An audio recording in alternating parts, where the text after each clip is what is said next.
Hi everybody, this is Miss Kimbrough and my lovely assistant Emma.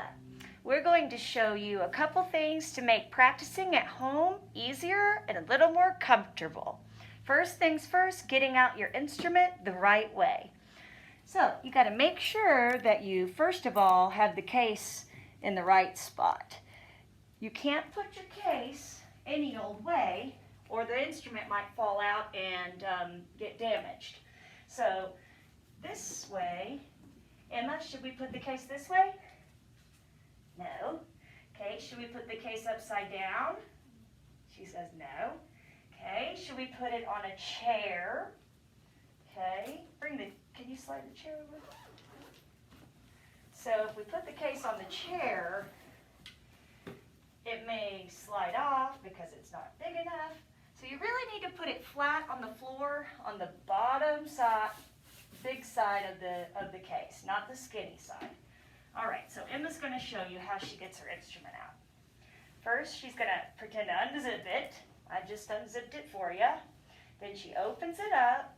We're just going to get the violin and the shoulder rest out. So the shoulder rest and the violin will come out. We'll leave our bow in the case. And now Emma's going to show you how she puts on her shoulder rest. The easiest way is if you sit on the end of a chair, because you can make your violin go upside down and hold the shoulder rest with both hands. So she's got her violin kind of tightly between her two knees and the fingerboard, and then she's going to put her shoulder rest on and use the little teeth of the shoulder rest to slide it down. So the shoulder rest, show them a smile first. It will smile when you put it on this way because it's upside down. All right, so the teeth of the shoulder rest will go on one at a time, or sometimes you can get it just right. This side will go a little further back. Good. That's good. All right. All right. Now, she's going to show you one more thing. A lot of boys and girls, hold the violin upright now. A lot of boys and girls have trouble with their neck hurting right here. So Emma has a really cool accessory called a chin pad, and we can show you that on Amazon. And it just keeps your neck. Show them how your neck is not touching the metal part now that you have a chin. Yeah, so look up for a moment, Emma. Yeah, the chin rest pad allows her neck to be protected with a little comfort pad, and that really helps a lot. If you don't have the resources right now, I know there's a lot of things we have to purchase, so you can also use a microfiber cloth, a larger size of this, and then it would just go.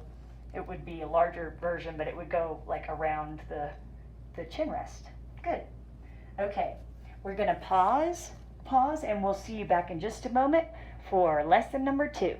Say bye. Everybody?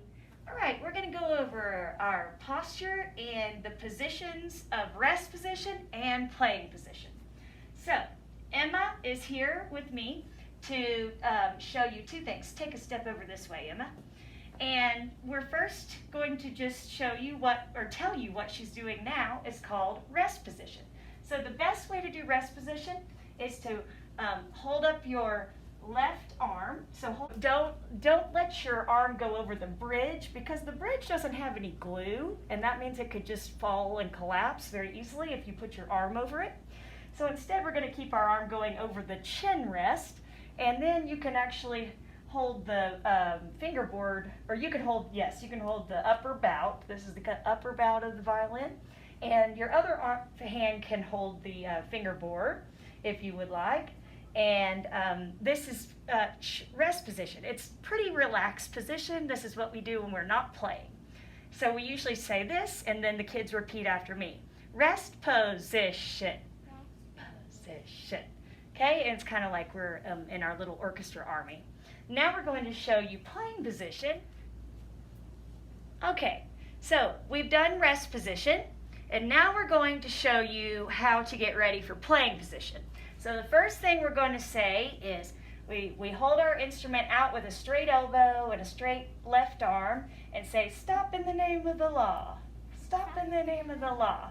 Now slide it sideways and say, tap your end button. Tap your end button. Okay, now look up to the heavens and take your end button and put it end button in your ear and slide it down your neck. End button in your ear and slide it down your neck. Okay, and now this is where we say left foot forward, right foot back, tummy to the side and scroll to the front.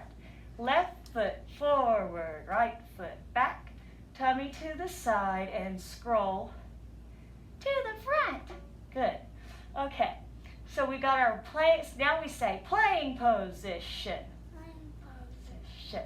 Okay, and what the next thing you do to see if you've got a good playing position, and you need to be on your shoulder, move your hair out of the way, shoulder, and not your chest or your collarbone, because this is called a grandpa beard. And this is not a good thing to do.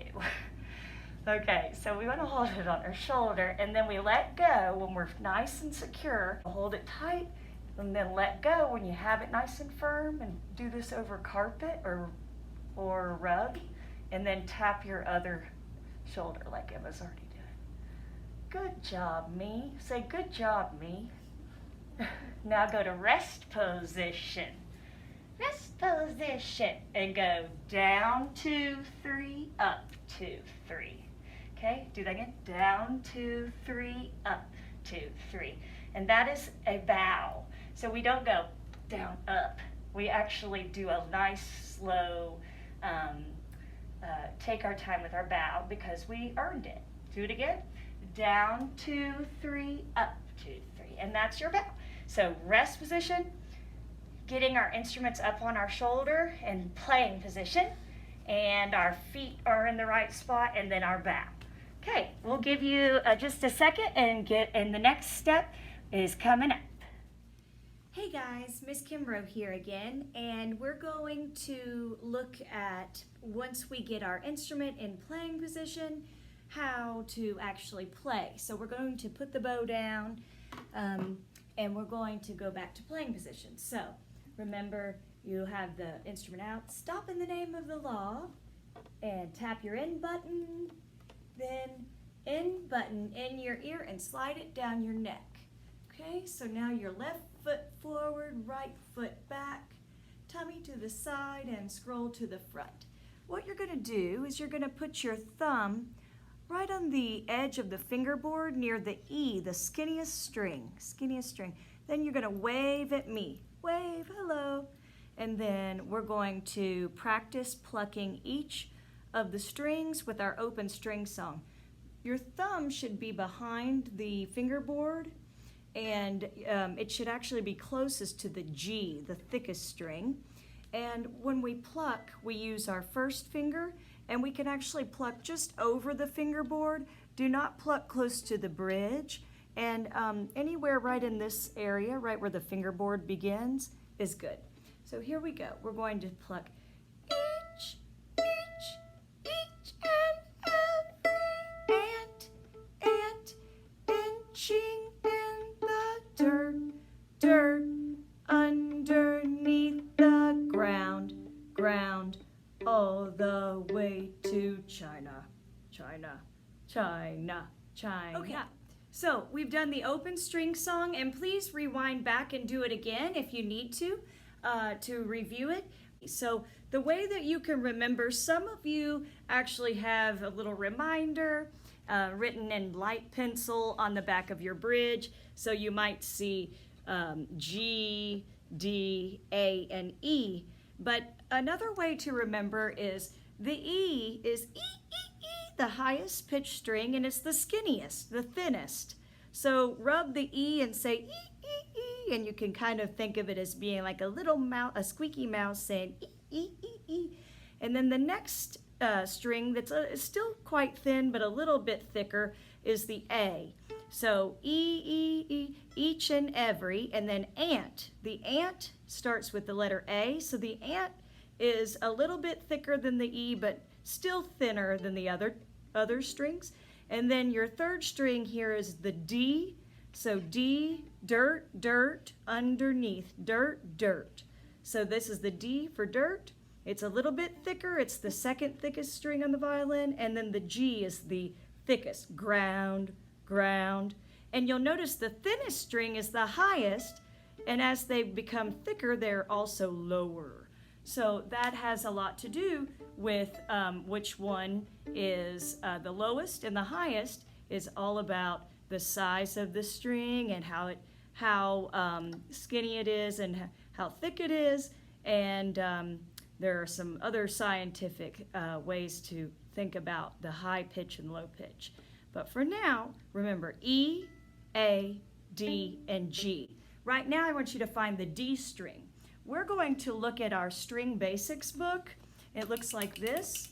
And what I would like to make sure is that if you have a music stand at home, the next thing I'm going to do is show you how to make sure your music stand is set up properly and how to begin string basics. I'll see you in a moment.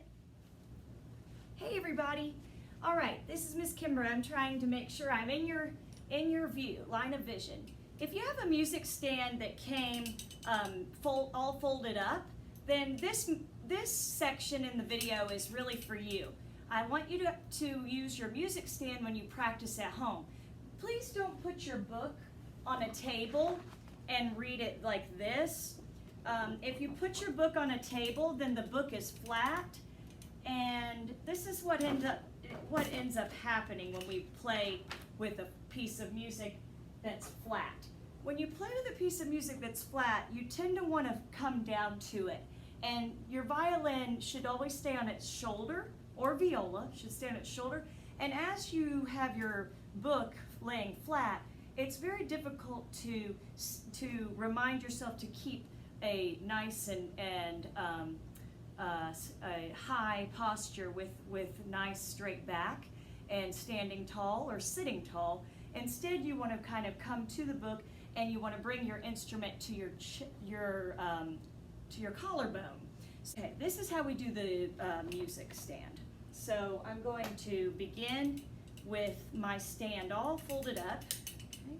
And then I will show you which step is best to begin with.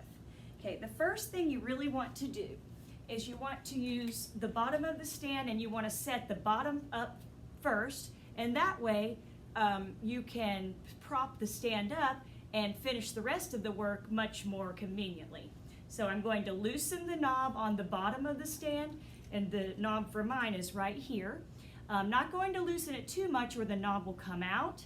I'm just going to loosen it so that it feels like it's not pushing in too much, and I can wiggle it. And then I'm going to bring these legs down. Please do not push them all the way down. Now I'm going to tighten the screw. Make sure you tighten it. That's a big part of setting up your music stand. And then I'm going to make the stand taller. Now I recommend that you make the stand no higher than your collarbone. Please do not put the stand up to the top of your head, because we want to be able to see you, but we also don't want it to be so low that you droop your instrument and lose your good posture. Okay, so I'm going to make the stand a little bit taller. Some stands do not go as tall as an adult might need it to go, so we just get it as tall as we can and where we can be somewhat comfortable.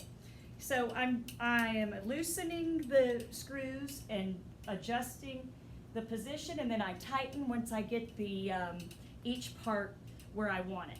Make sure that you've got each one tight enough, but not too tight that you can't loosen it.